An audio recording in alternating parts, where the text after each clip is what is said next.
잠시 후 2부에서는 이명박 전 대통령의 측근인 조혜진 전 의원이 출연할 예정입니다. 여러 가지 얘기가 나올 수 있을 것 같습니다. 다음 소식입니다.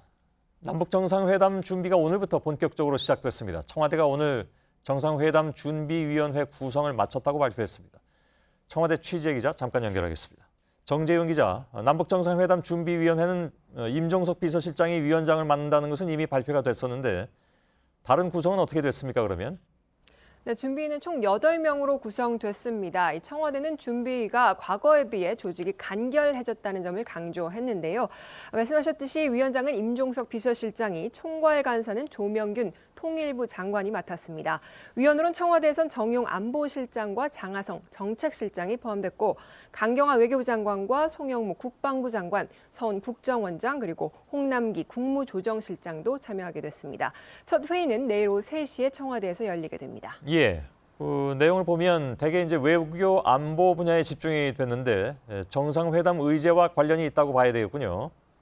그렇습니다. 청와대 관계자는 2000년과 2007년 정상회담 때는 다양한 주제로 여러 가지 논의가 이루어졌지만 이번에는 본질적인 문제에 집중할 예정이라고 밝혔습니다. 그러면서 경제 분야가 빠졌고 외교 안보 분야에 집중을 할 예정이라면서 구성이 간결해졌다는 점을 강조했습니다. 역시 북한 비핵화가 핵심 의제라는 점을 재차 강조한 겁니다. 예.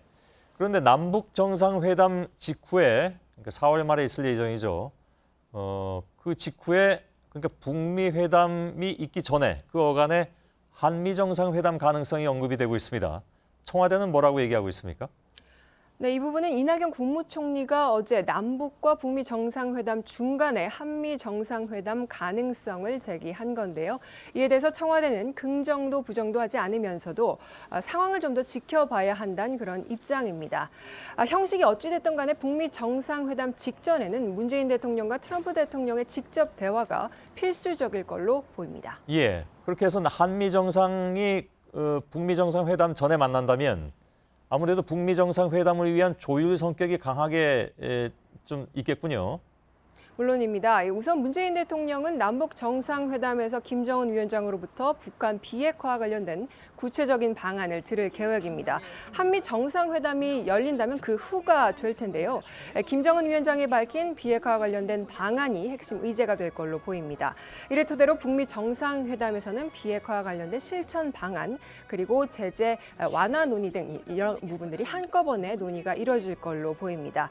관건은 북한이 미국 정부로 움직일 만한 확실하고 검증 가능한 비핵화 방안을 내놓느냐에 따라 달라질 것 같습니다. 예, 청와대에서 정재윤 기자였습니다.